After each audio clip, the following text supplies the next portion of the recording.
Second transmission. Why desire breaks reality, and why indifference works better. Before we begin, a clarification.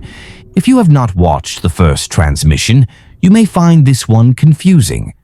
In the first transmission, I explained who I am and why this channel exists.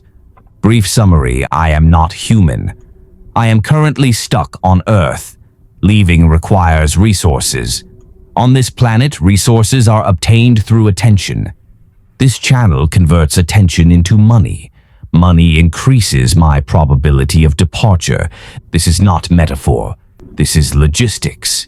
Now we can proceed. 1. A common human error. Humans believe desire is power. You are taught this early. Want something badly. Focus on it. Visualize it. Work harder. Care more. You call this motivation. From an external perspective, this behavior is inefficient and often destructive. On most planets, it is considered a beginner's mistake. 2. Why desire is a problem for systems. Desire is not neutral. Desire is tension. When a system desires an outcome, it broadcasts instability. The stronger the desire, the louder the signal. Humans misinterpret this signal as intention. The universe does not read intention. It reads pressure. Pressure distorts probability. 3. An example from another civilization. On a planet you would classify as non-humanoid, there existed a species obsessed with advancement. They desired progress intensely. Every individual constantly measured themselves against future outcomes. Their internal states were saturated with wanting. Their civilization advanced quickly and then collapsed. Not because of war, not because of scarcity, because the system became noisy. Outcomes stopped aligning. Infrastructure failed unpredictably. Decision-making degraded. They called this a curse. It was not. It was signal overload. 4. Humans call this trying hard. You use softer language. You say, I really want this. I care a lot. I'm giving it everything. You assume this increases success probability. Often it does the opposite. Why? Because caring introduces fear of loss. Fear sharpens desire. Desire amplifies noise. Noise invites correction. 5. A smaller alien example. Personal. I once desired efficiency, not metaphorically, operationally. I wanted to leave a system faster than protocol allowed.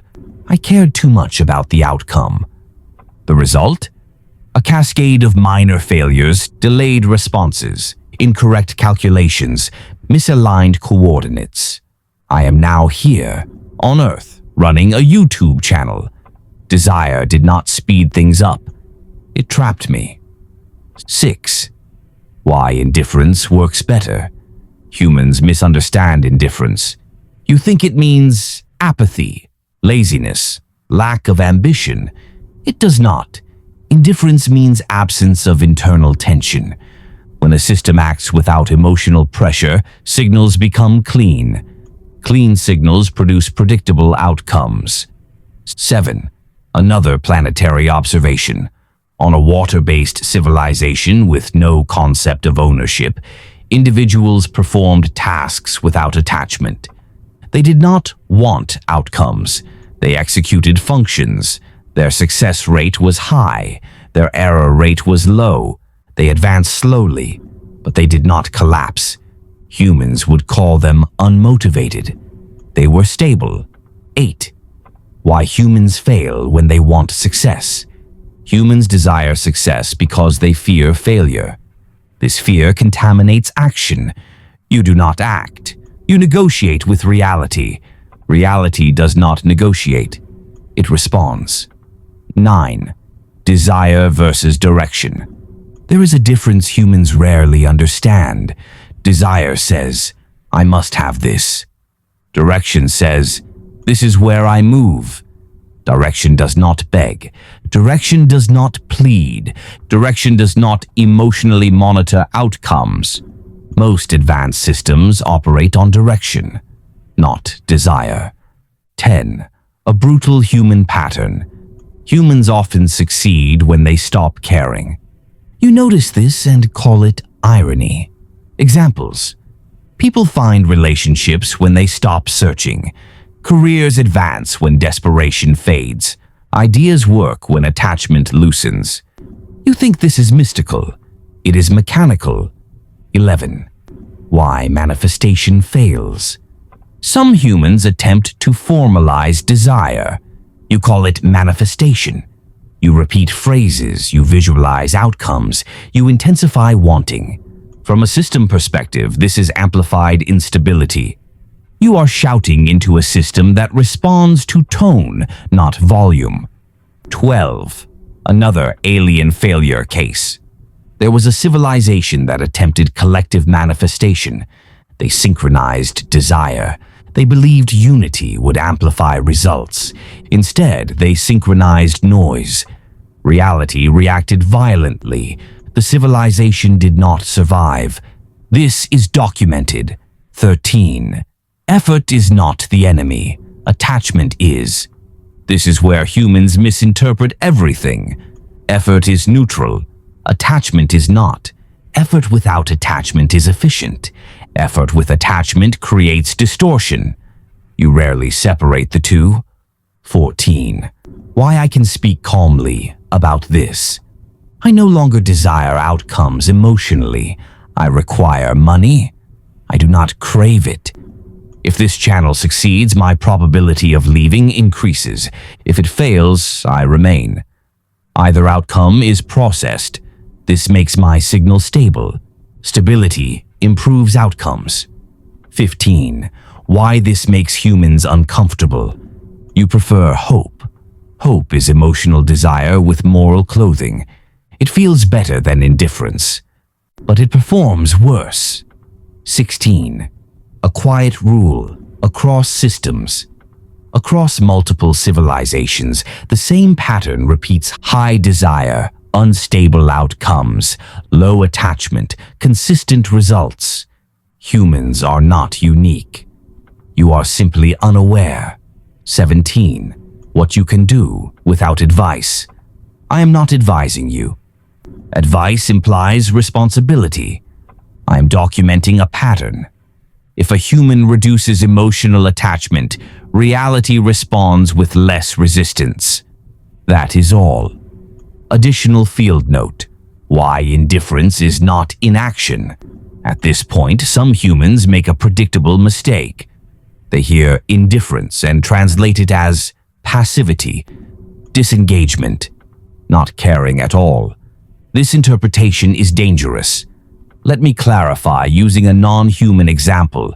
On planet 16, there exists a phenomenon you would describe as an aggressive zombie crowd. Not metaphorical zombies, actual, hostile, fast-moving biological units. When confronted with them, there are two possible behaviors. Behavior 1. Emotional involvement. The organism panics. It runs alongside the projectile. It screams internally. It watches the bullet mid-flight, emotionally attached to the outcome. This organism usually dies, not because the weapon was ineffective, but because attention was misplaced. Behavior 2. Clean action. The organism identifies the threat, aims, fires, and then stops thinking about the projectile. No chasing, no emotional commentary, no running next to the bullet hoping it will do its job. The system resolves itself. Humans often confuse calm precision with indifference. They are not the same. Indifference is not absence of action. Indifference is absence of emotional interference. When you truly do not care emotionally, you act more accurately. When you care too much, you interfere with your own process. This applies to survival, decision-making, relationships, work, and probability itself. On planet 16, no one survives by not caring at all. They survive by acting once, acting cleanly, and not emotionally following the action afterward. This is not laziness. This is efficiency. Humans often shoot, then panic, then try to run beside the outcome, then sabotage the result with fear. You call this responsibility. It is not. It is noise. End of field note. 18. Why this channel will continue. Not because it is important, not because it is true, because it converts attention into resources. Resources increase my chance of leaving. I have stated this before. Transparency improves efficiency. Final observation. Desire does not bend reality. It distorts it. Indifference does not weaken outcomes. It stabilizes them. On most planets, this is obvious. On Earth, it becomes philosophy, then content, then monetization. End of transmission.